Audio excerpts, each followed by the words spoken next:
Hello, I'm Jenny Luscombe. I'm a facilitator of healing and a passionate teacher of self-healing. I'm just about to do my show on Holistic Radio, which happens on Wednesdays 6 till 7. So it would really help me to help others if you would like the video, share and subscribe if you like what you found here today. Thank you. Hello, this is Jenny Luscombe and this is Feeling is Healing, and we're on episode 27.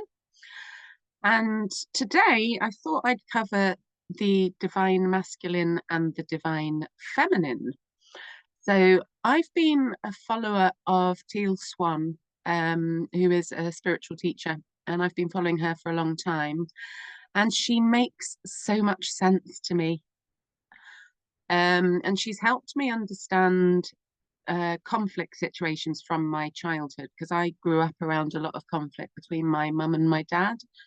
And that also was happening with my mum's parents as well. So my nan and granddad, there was a lot of conflict. So unfortunately for me, that was normalized. And I found that in my life in relationships, which has been quite unfortunate. But as I said last week, it's something that I'm here to do, is to bust relationships wide open. So I'm basing this show on some information that I've seen. She's put in a couple of videos and an article. So I'm just going to go for it. And I find this so interesting. And I talk about a lot of things where I kind of see it like there's lots of different ways to heal and lots of different ways to look at things. And I think that our masculine parts and our feminine parts, if we can truly understand what that means and the natural order of things, then I think it kind of completes a circuit within us and leads us closer and closer to wholeness. So there seems to be quite a big misconception that humanity has, and even in the spiritual community actually, that balance in the cosmos can only be restored cosmically when the feminine rises and the masculine falls. So we all know about the patriarchy, and many of us on this path also know that feminism isn't quite what we have been sold, and a lot of people believe that it was ultimately a dark agenda, causing women to feel powerless to men, and men have often resisted their own masculine energy within themselves out of compassion for women, because they don't want to be the bad guy that all the bad guys were. Yes, and also a lot of men have been raised by feminist mothers. So actually, it kind of, when I was putting this together, it made me laugh, because my friend Louise, who is a friend of this show and she comes on sometimes, she refers to men who have been sort of demasculinized as wet blankets, which, you know, kind of sounds quite offensive, but this is kind of why, like, this show is going to kind of bust that open a bit and explain what exactly it is that's happened. So I'm not saying that there isn't a light side to feminism, because obviously there is. And I'm not saying that the patriarchy isn't dark, because it is. But as we know, there's a dark and a light. There's a dichotomy to anything, and that's the way of the universe right now. So the restoration of balance within humanity isn't about decreasing male power and increasing female power. It's about us all rising together, men and women, not men or women. So when you sort of look at gender and you go back and you go back and you go back like thousands of years, most of us think that men are the ones that have always been in power. And actually, they haven't. So, yes, they've been dominating and they've been taking power from women for thousands and thousands of years. That is not power. So, taking power from another is not power. It's not being powerful. So, you can't be powerful by taking power from others. So manipulation and kind of being brutish, it doesn't increase your power if you're diminishing another's power. Yeah, so I mean, basically relying on another's weakness so you can feel good, so you've got power over somebody else. It just isn't power.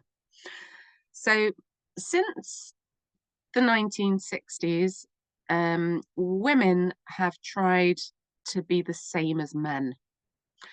And they've also tried to do the same to men that was done to them.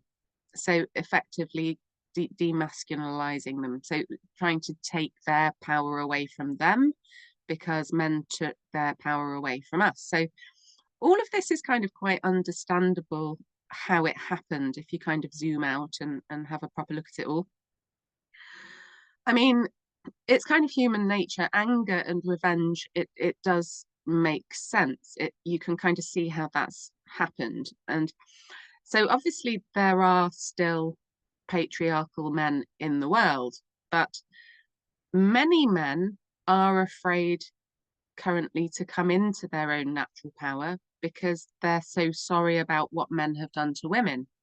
And I found this a lot with people that I've been in relationships with. So many men currently have come to believe that their masculine power is a negative thing, which is a complete tragedy. It just isn't a negative thing, but it's understandable how that belief came about. So basically, to kind of make it simple, we're all, whatever gender we are, we're all resisting our own gender because of the gazillion million agendas. So many of us women resist our femininity because we've got the message that being male is better. Being male is just how it is. And obviously that's very clear in some cultures of the world. So women, you know, we've been brutalized and objectified, and we feel embarrassed about things like menstruation. We're ashamed of our hormonal mood swings. We believe that there are, you know, very unfortunate aspects to being a woman. And it's kind of like we all feel like we've got this cross that we have to bear. So we've all been programmed. And so males and females have all been programmed to make an enemy of our own gender. And we can't actually escape our own gender. We just can't.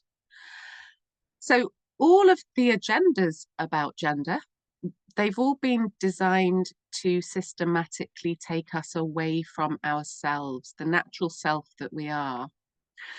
And if you've been listening to this show for a while, then you will know that I'm making it my business to encourage people to reconnect with themselves in every way that we can do that, because then we're reversing what has been done to us, and then we're moving closer and closer to wholeness and to the life that we're looking for.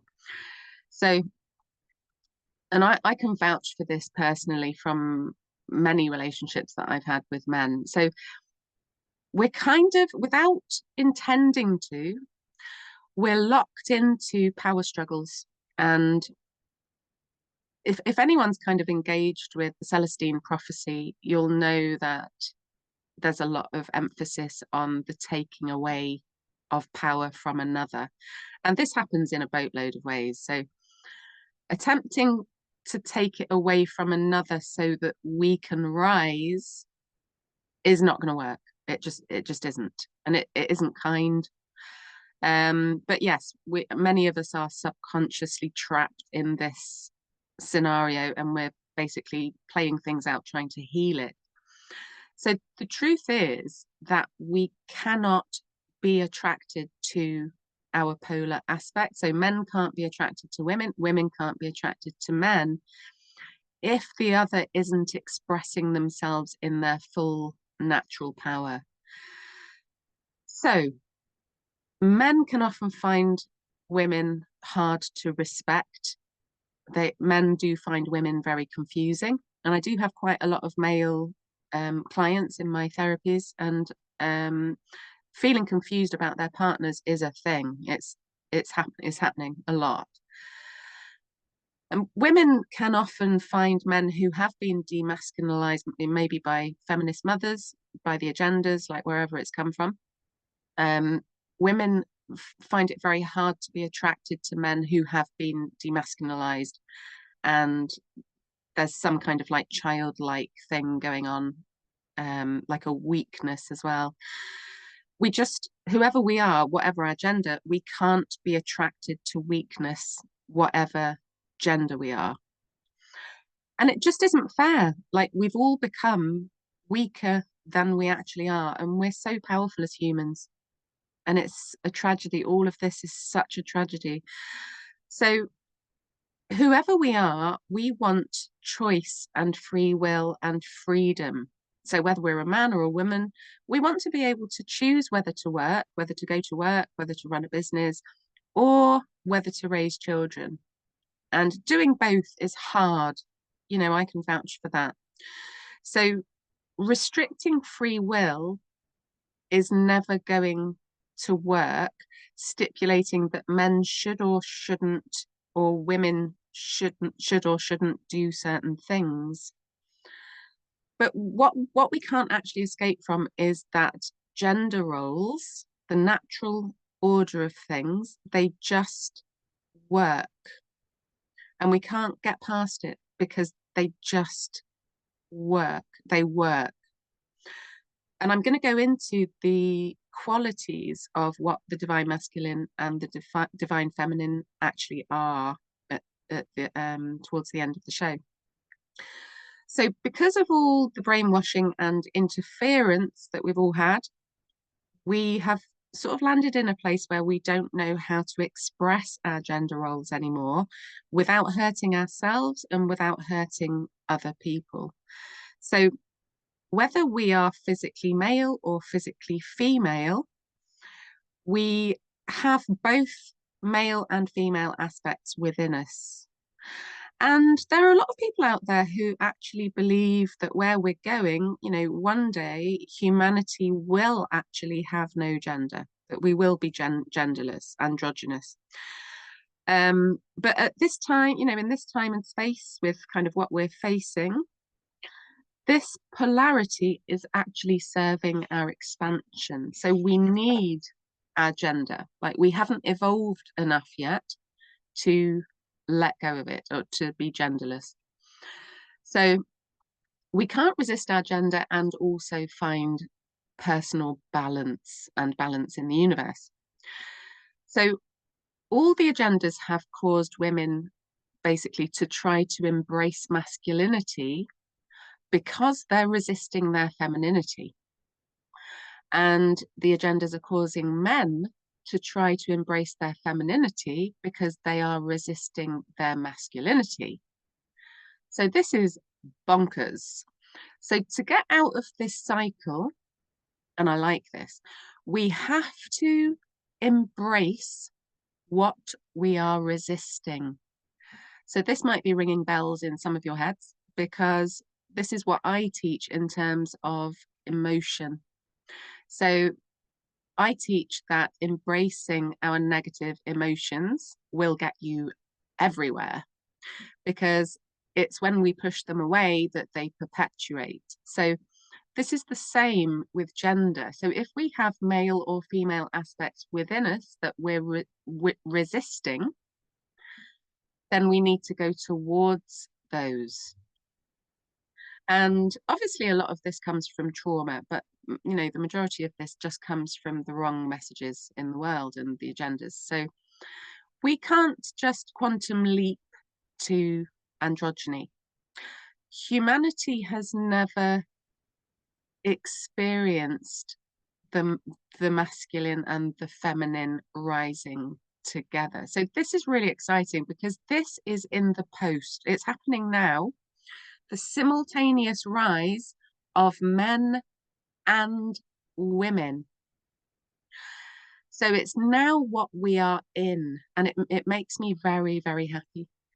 So when both genders rise together, there's not going to be any game playing or I win, you lose mind games, because neither is superior. That there isn't going to be a taking of power. That there is no superior, inferior. It's going to be proper equality. So how this is going to work is actually very simple. Men need to learn to be men in their full divine masculine power, and women need to learn to be women in their full divine feminine power. So probably most people who are listening to this are familiar with the, in relationship with somebody of the opposite sex, you're going to be having a pop at the other one. Oh, you need to be more like this, or you shouldn't be like that, or whatever. Now, that's not going to work, because that's I win, you lose. And it isn't accepting somebody as they are. It's not allowing for natural growth. You can't just force somebody else to be different. So what we need to do is let go of henpecking and pointing the finger at our partners. We need to stop worrying about the other, and we need to forget about what they're doing. We need to forget about what they're feeling to some degree, or what they're not feeling, what they're not doing. What we need to do is to focus on coming into our own power. So this is actually where we're going to find balance and harmony.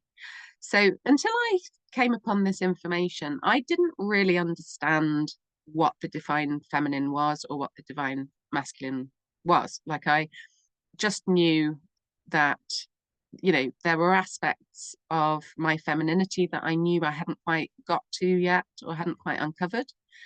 But I also knew that sort of within me, because of my upbringing and everything, all the things that I've had to face, I have sometimes been very shadow male when I'm in fear. And that's all of us. That's all of us. So we want balance and harmony. So this information really resonates with me. Now, where the source of this information, the lady that I follow, Teal Swan, now she says, and I find this beautiful, this is one of the most beautiful things that I've ever heard. So about the masculine and the feminine. So she believes, at this time in history, what we're facing kind of going forward, she believes that the divine masculine is going to support the birth process of the new earth, which is being brought into manifestation by the divine feminine. And it is she is going to lead him back to his heart so that he can do that. So I'm going to read that again, because this is the natural order of things. So, and there's lots of different ways to interpret this. So I'll go through the traits in a minute that we're kind of going for. So the divine masculine is going to support the birth process of the new earth, which is being brought into manifestation by the divine feminine. And she is going to lead him back to his heart so that he can do that. That beautiful mutual, symbiosis is the most beautiful thing ever. So, yes, please. So I've got this list of qualities from her, and interestingly, there's a lot more qualities listed here, according to her, for the feminine than there is for the masculine. So if you want to work on this, which I would highly recommend, because I think this is very, very illuminating. So I think I'll do the masculine first. So she's nailed down the highest embodied, evolved aspect qualities of the divine masculine, which are as follows. And there's 15 aspects. So whether you're a man, whether you're a woman, I would recommend writing this down. So she says that the divine masculine is exhibiting action, direction, movement, responsibility, strength, focus, fatherhood, the sun, generosity, encouragement, material abundance, clarity, intellect, transformation, and growth. So none of this is to say that, you know, women cannot do this and that they're no good at it and that men are better at it. That's just not what this means. Like, there's so much diversity within the human species and within gender. And we all have our own masculine and feminine qualities within us. And if you think about sort of, if it's true that where we're going to be genderless, we're going to be androgynous, it would make sense that both of these lists that I'm going to read out, both of these ultimate qualities of the divine masculine, divine feminine, it makes sense that if we reach a stage of evolution where we have facilitated the maximum of that within us for both genders, then that's probably when we will have reached that pinnacle of genderlessness and androgyny. So yeah, so amazing. So for the divine feminine, and there's 21 aspects that she suggests are the highest embodied, evolved aspect qualities for the feminine. So that is restoration, life, renewal, creation, birth, healing, receptivity, openness, motherhood, nurturing, love, understanding, compassion, insight, intuition, wisdom, forgiveness, the moon, connection, harmony, and sensuality. So I think it's really food for thought. So if you've got your lists there, you know, what you can do with that is, I mean, what I would recommend, and I've kind of done this for myself, is to have these highest aspects of each gender noted down, and then start with your own particular gender first, and then ask yourselves the question, which ones of these do you think that you already are? Which ones do you think you're already knocking out of the park? Like, you're already doing a pretty good job of those things. So maybe put maybe a little tick next to the ones that you think that you're nailing it, or you can tell that you're kind of working towards that. It might be something that you were conscious of already, or maybe not, maybe subconscious. And then I would recommend, don't just rely on your own judgment, because as we know, the conscious mind is probably only about 10% of our consciousness, and our subconscious is about 90. So what a lot of people don't realize about other people is that they can see our subconscious aspects, which we've made invisible, and we can see their subconscious aspects that they've made invisible.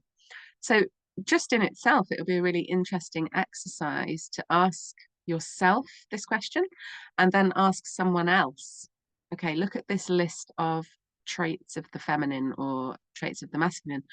Which ones do you think I am? And then compare the lists because they will see things in you that you don't see in yourself, and probably vice versa. So this would be a fantastic exercise to do with your partner. So ask yourself, which ones do I think I am? And then ask someone in your life who is going to be honest with you. Don't ask someone who is a people pleaser. Ask somebody who wants the best for you and, you know, they don't mind offending you. So ask which ones do they think that you are in terms of this list. So this will give you a clue, and it'll probably be quite stark. You know, how feminine am I, or how masculine am I? So you're likely to have blind spots and you're likely to have fantasies about yourself. So it's good to get someone outside of you to help you see yourself. And it may shock you. This is a very illuminating exercise because we have been so damaged when it comes to gender. So prepare to be shocked, but also prepare to do a lot of healing after this and prepare to set a load of new intentions. So it may shock you what they can see or can't see compared to what you see or can't see about yourself. So this is the nature of suppression and the subconscious mind. So I think it's your main task to investigate your own gender to start with. But if you want to take it a step further, also look at the opposite sex qualities. So how are you doing for that polar aspect, which is also within you? So just give them a tick or a cross. And ultimately, we want to bring all of those things into fruition. You know, we want all of that, and we will be doing many of them. All of us will be.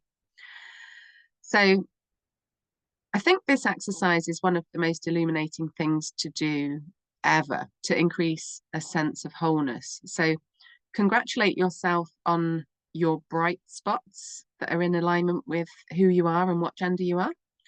And then ask yourself, okay, so I've got these crosses next to some of these qualities. How can I be more fill in the blank? So how can I be more receptive, or how can I be more generous? You know, whatever it is, to move closer to my divine masculine or my divine feminine aspect.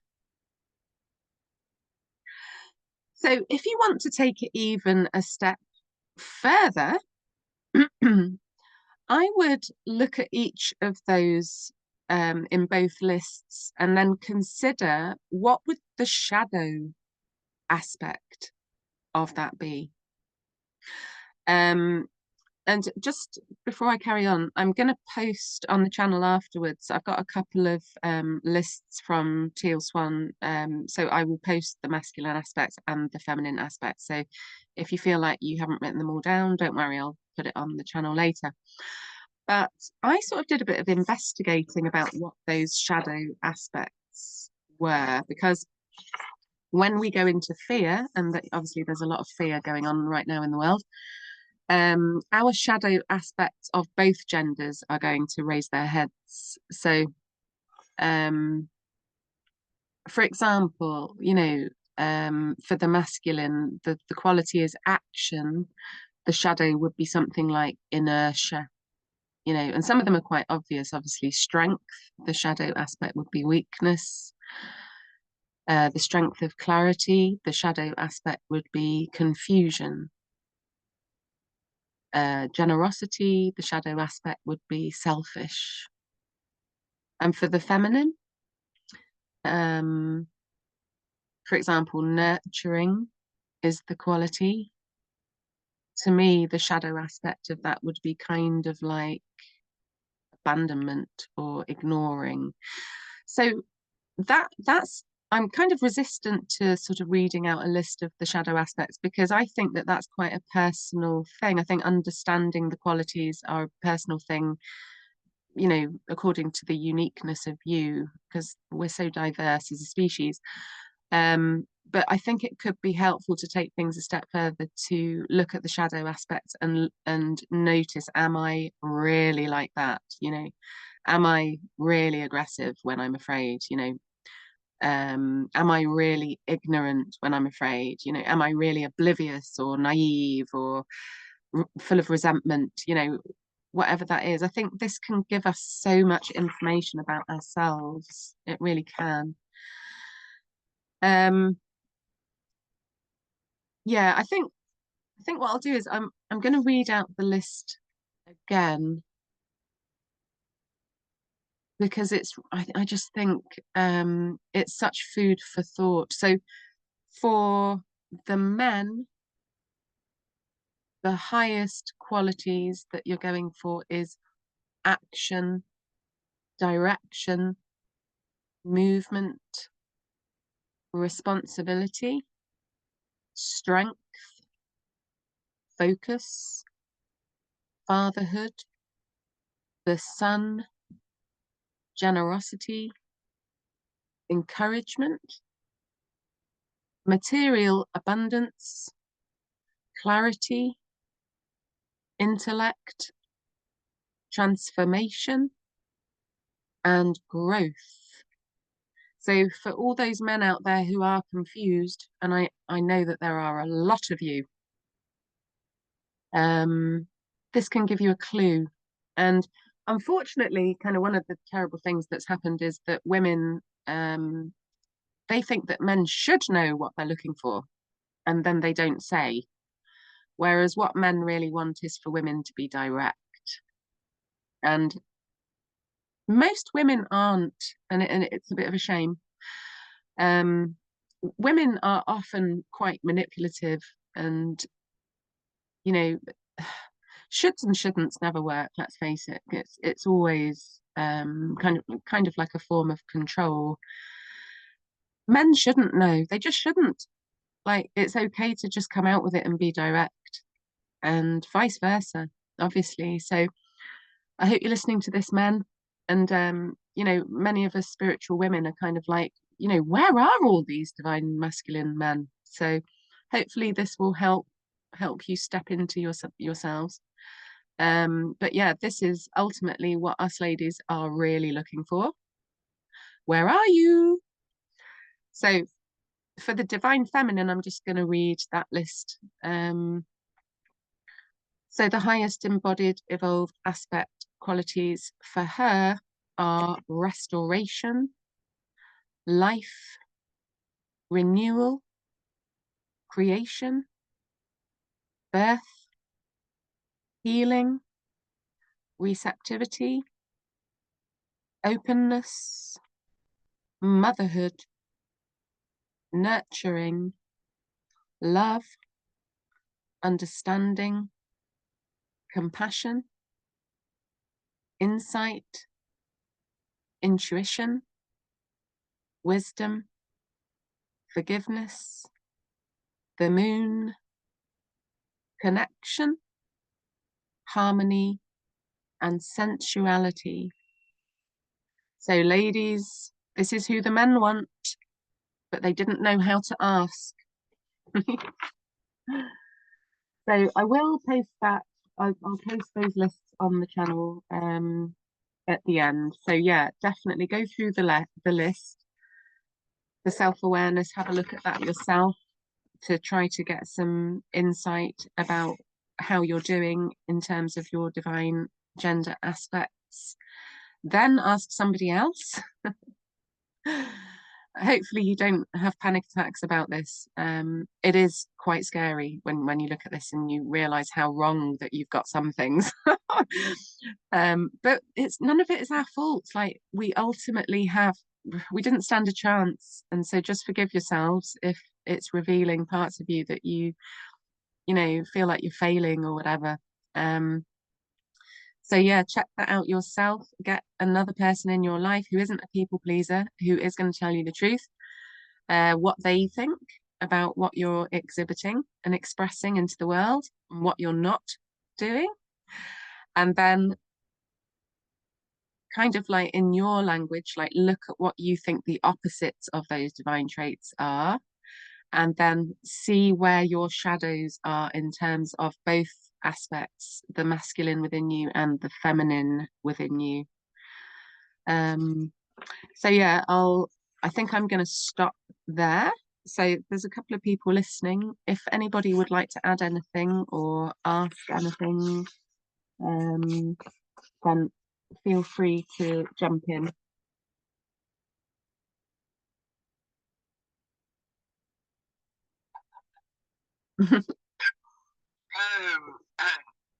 Fascinating listening to you talk about this divine feminine, divine masculine. I have got a question in regards to that specifically.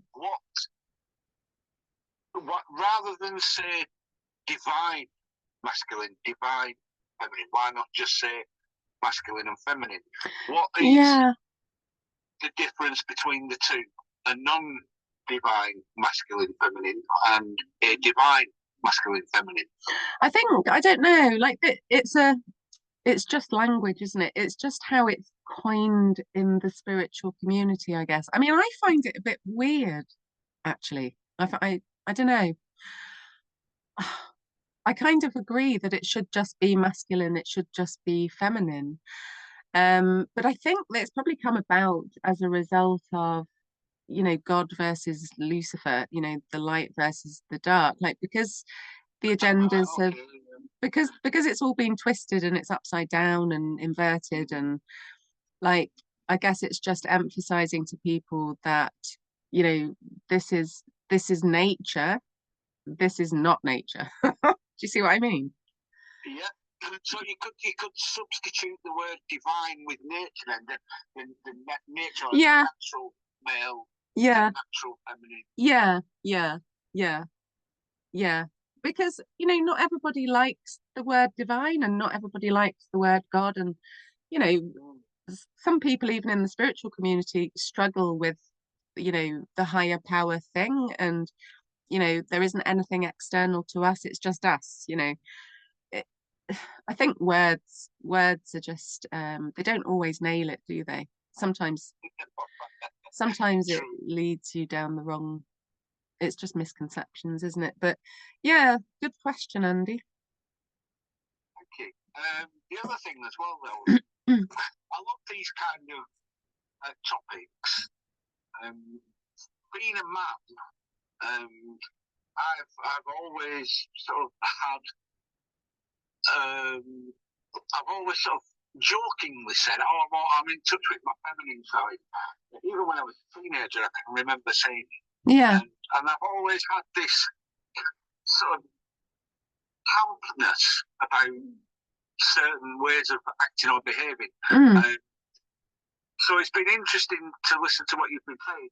It's also been interesting to see the development of the way that society has been manipulated, and that people are being manipulated to take something that, if I'd been born sort of 5 years ago and was being brought up now in exactly the same way that I am, then I can feel that I would not be the person that I am today, being born when I was, compared to being born 5 years ago, purely and simply because of the pressures that will be put on me because of certain aspects of my personality.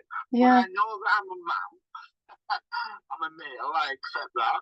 I think testosterone has a massive key role in masculinity over the last 100 years. Yeah. And I think testosterone has been a driving force throughout history of mankind. But over the last 50 years, testosterone has been weeded out. Yeah. And have been put in the water, you know, estrogen, things like that create these men that you've described. What was your friend? What did you call them? Not wet blankets. Wet blankets.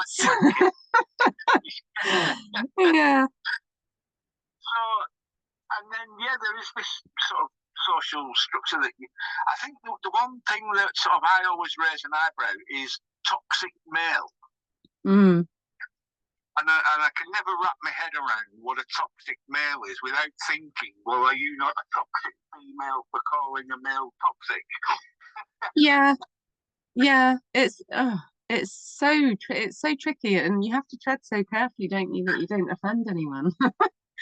But it's that's why I think that these lists are quite, and obviously you have to take everything with a pinch of salt. You can't just kind of like look at that and go, well, that's ultimate truth or whatever. But I find this very clarifying, like these two lists, because toxic male, I see that as men that are kind of like very jealous, jealous and controlling, and they don't allow a woman to be who she is, like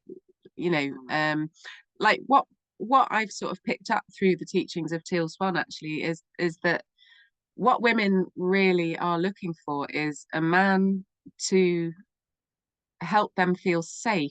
So a man who's helping her feel safe is allowing her to be her.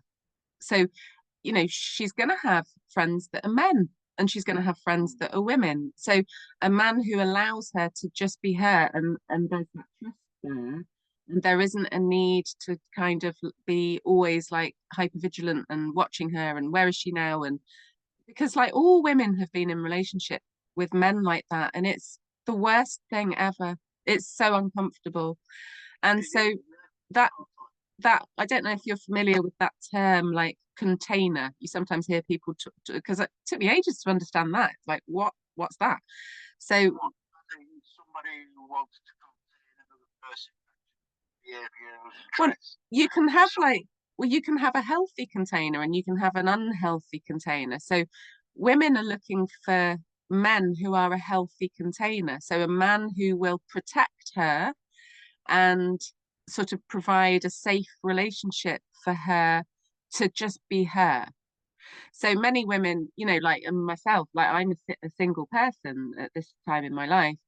And so I don't have that safety. I don't have someone looking out for me. Do you see what I mean? So women are looking for someone like a safe man who's not a toxic man. He's not jealous. He's not kind of like distrusting and all of that.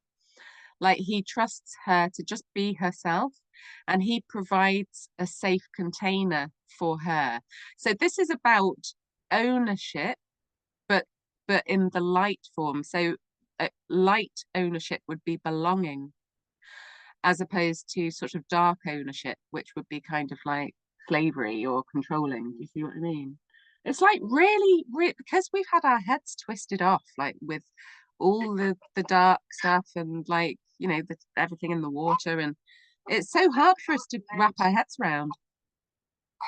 The other phrase that pops in my head, on a few occasions listening to what you were saying then, was behind every great man is a great woman. So even though there is a patriarchy that is visible, and patriarchy is controlling and is overbearing and so on, there are women behind the scenes who support those men to be able to do that. Yeah. Maybe you were describing what you just described there is the women behind the men that are providing that containment field.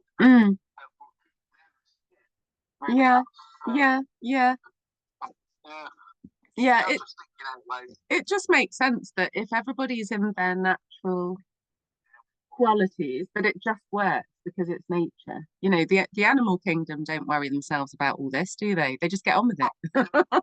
And like in theory we're the same, but we've been pushed and pulled and twisted and turned upside down and poisoned and everything, that we literally don't know who we are, and we don't know how to we don't know how to be who we are. We don't know how to be who we are to other people. We don't know what we're looking for in other people. So I think that these lists of qualities can just sort of help us, like even if we kind of add our own or take some of them away if we don't agree with them or whatever, like it can give us a vibe. And if you look at the lists next to each other, you can see how perfectly complementary that is. And obviously, you know, if you acknowledge that within yourself you also have the polar aspect, like if you're a female, you have the male aspects as well, and vice versa. There's a lot there. There's a lot to work on. Are we ever going to get there, though? That's the question.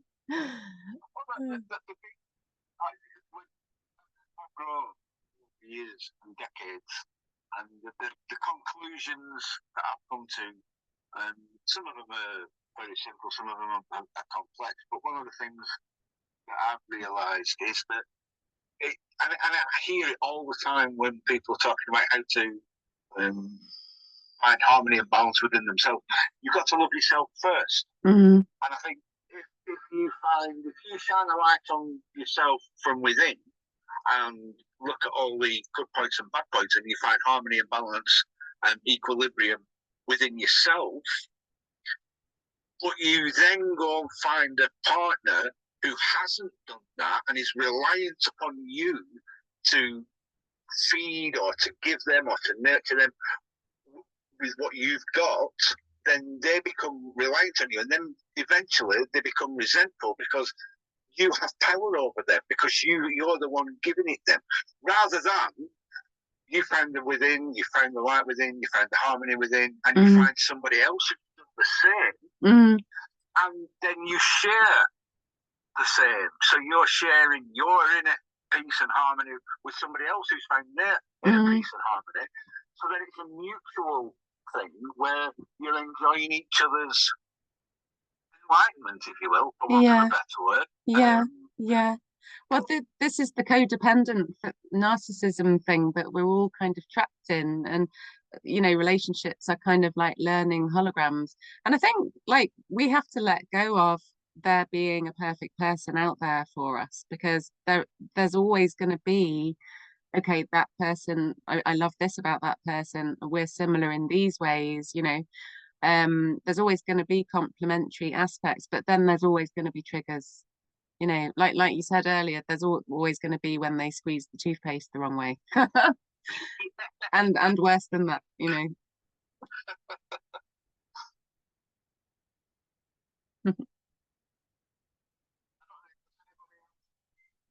Insights into what Jenny's been talking about tonight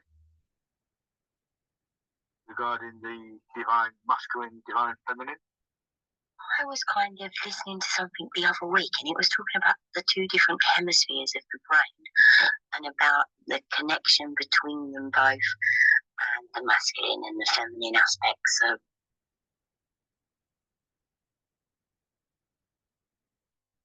the whole. And I'm looking forward to looking at those two lists that Jenny was referring to, and I'm thinking, wow, that's going to take some braveness to actually then say to somebody else, what do you reckon of that? Because I know what I think. So it's just blending and mixing and thinking, okay, interesting stuff. Thank you, Jenny, really appreciate it. Oh, thanks, Carly. It's funny that you should say that, because I haven't actually asked anyone else yet. I've gone through the list myself, but I am going to ask other people, because I'm always exploring and you know, moving towards wholeness in as many ways as I can. So yeah, and it's so interesting how wrong you can get yourself as well, like, you know, it just through life, like just through having a conflict with somebody, you find out loads about yourself that you didn't know, you know, that because they can see things about you that you can't, and it's weird. And it is trepidation. It's like, and then it's like a little bit of excitement. I've already got the let's see. Oh, you're welcome, Carly.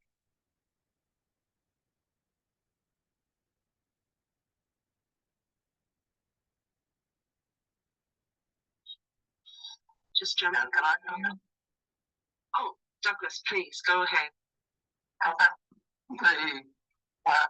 just find it extraordinary that in our curriculum for, let's say, secondary schools, that none of us is taught. If you're lucky, the school has only a really good teacher who is good on philosophy and these kind of things. Yeah, I mean, my daughter's 15, and she goes to school, and yeah, there's nothing that makes sense from what I can see, nothing.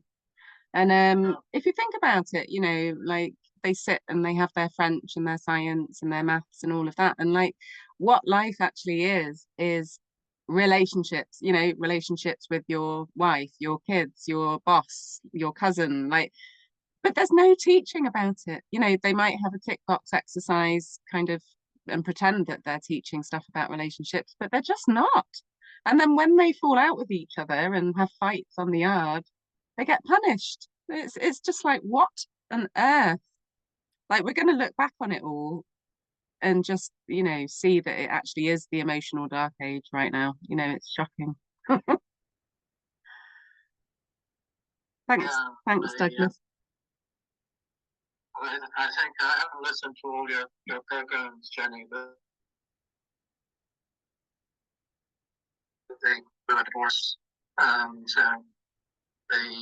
a lot of what you were talking about earlier, you can see in other people's characters, and that's trying not to be too judgmental. If I ever wanted to write a book, it will be what makes people tick.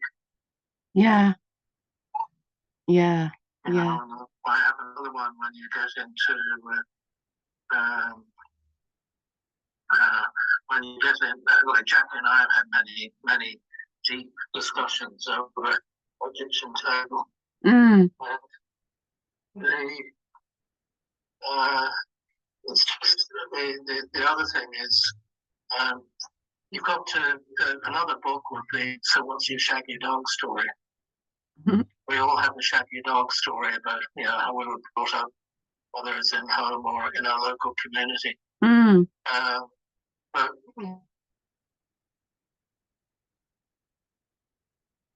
we've never done that. We can do it on our own, but sometimes I think you've got to get it out.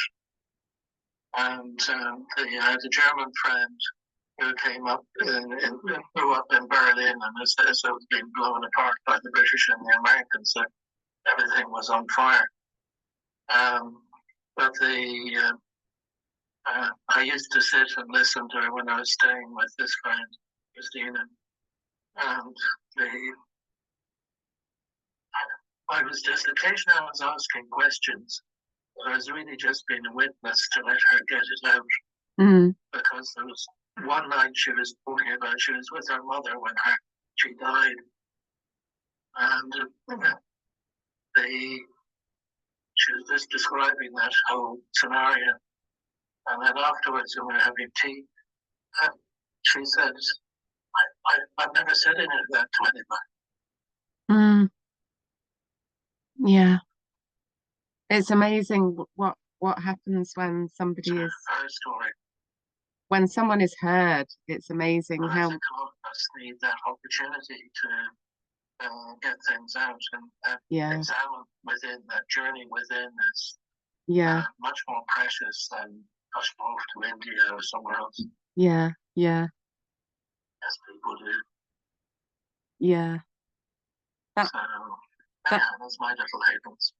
Thanks, Douglas. Yeah. So, I only heard half of your talk, but I enjoyed it. Thank you.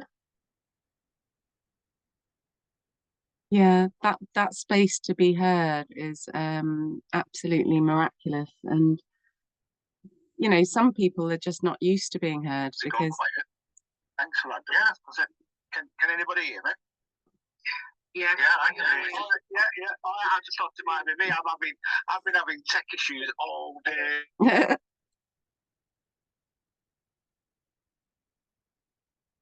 And so it's just maybe having a little bit of patience. But Jenny, for some reason, I can see her mic is off. I don't know. Yeah, I've been having tech issues at my end all day. Yeah, it keeps cutting out. I don't know why. Yeah, but don't worry. Yeah, I don't know if it's me, if it's Telegram, if it's the servers. Yeah. Because everybody seems to be experiencing the same thing. It's not just me. It's other people are hearing it as well, and other people are getting cut off. And yeah. So I don't know. No, don't worry. There's gremlins afoot. Yeah, it's probably temporary. We're almost at the end. We're almost at 7 o'clock. Have you got a few final words, Jenny, and then I can stop the recording? Yeah, okay. So I'm gonna go on the channel now, and I'll post those lists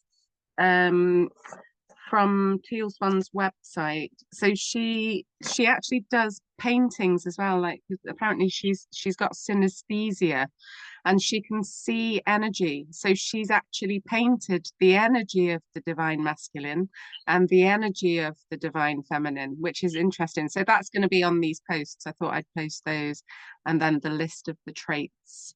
But yeah, I'll finish there. So thanks everyone for listening, and good luck with finding out about yourself in a completely different way from that. But thanks everybody. I'll see you next week. Okay, thank you. Thanks, Jenny. That was brilliant. Right. Great. The recording stopped. We've got a few minutes. Thanks everybody for listening, and if you have enjoyed what you've heard and seen today, then thank you for liking and subscribing and sharing for anybody who you think that might help. Thank you. Bye.